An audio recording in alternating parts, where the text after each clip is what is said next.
She was a fabled but faded drama queen old enough to be my mother. I was no one. Hollywood friendships are rarely equal, but what rookie writers choose friendship, however fleeting, with a movie icon? It was the 90s, and a chance encounter with Raquel Welch's manager in Atlantic City led to her granting me an audience to promote her new fitness video. She has just died aged 82, but that year she would turn 50. I arrived at her $10 million home on Eveline Place in Trousdale Estates, Beverly Hills.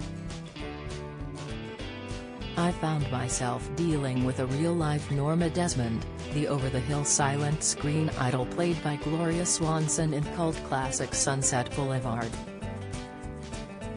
Self-absorbed to the point of obsession, Raquel would have been the perfect remake choice. Everywhere I looked, pictures of her gazed down at me. 2 huge Warhol-style portraits either side of her fireplace. A vast Revlon ad print in her dining room. Her home was part museum, part shrine to her then quarter century as a star. Not that she had worked much in movies since her heyday in the 60s and early 70s, having been denounced by the industry as too high maintenance. A brief spell on the set of Cannery Row led to her sacking by MGM Studios. Raquel sued, banked $15 million and would never have to work again. She did, though.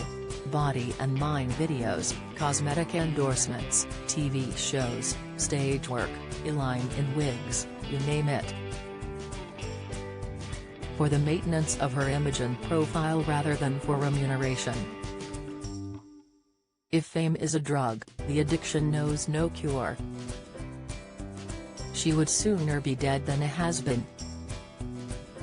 She was all woman. Sex on legs. Her smooth, tanned complexion looked more Latin than in her photos. Her personality was perplexingly alpha male. Her language was ripe, her laugh out of a locker room. Raquel called me sweetheart, darling and baby.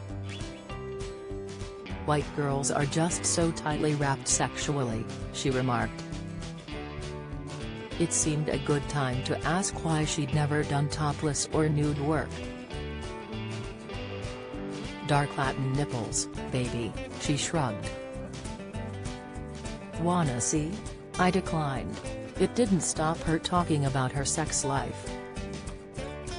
Raquel said she had a very European attitude towards sex that most American men found intimidating.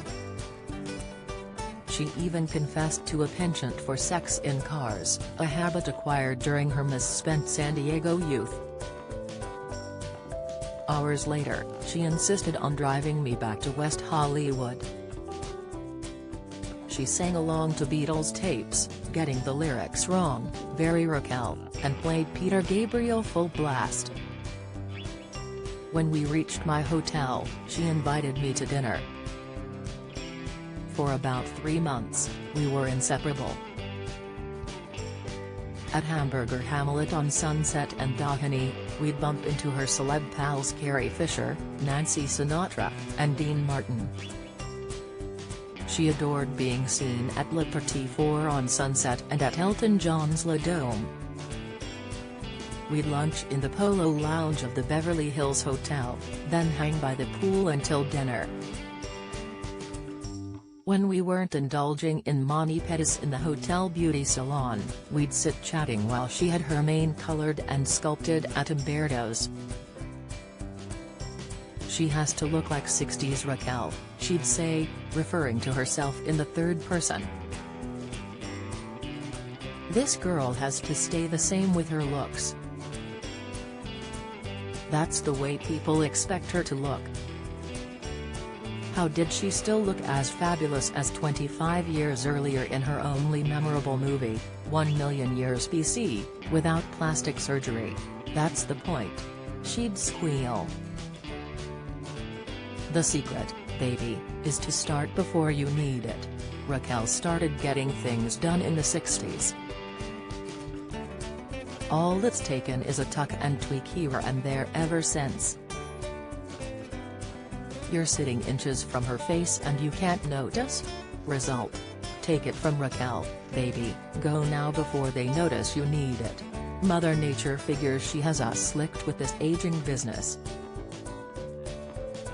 But, baby, take it from Rocky, it doesn't have to be that way. I never took Rocky's advice.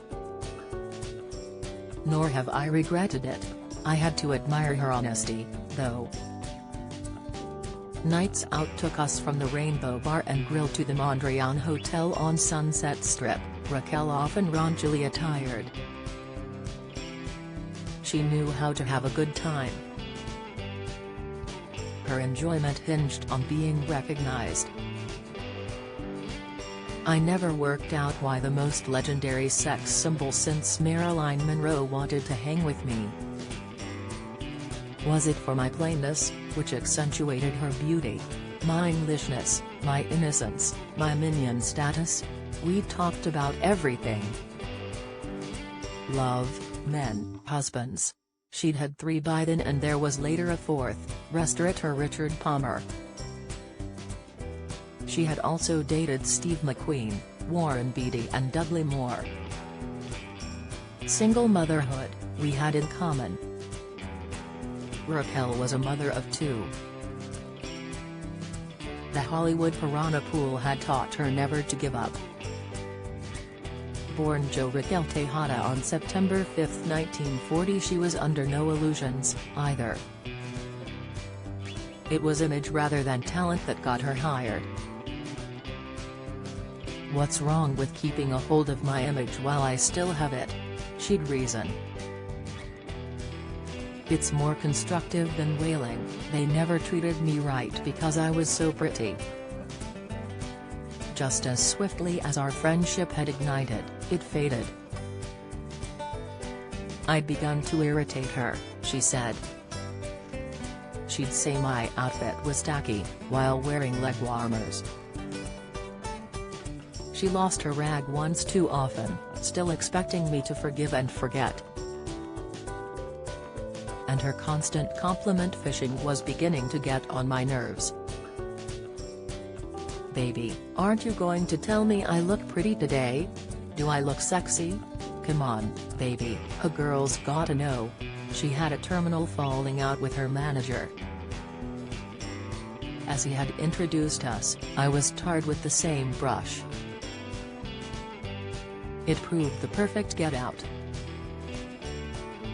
Regrets? Only a few. I doubt she ever thought of me again.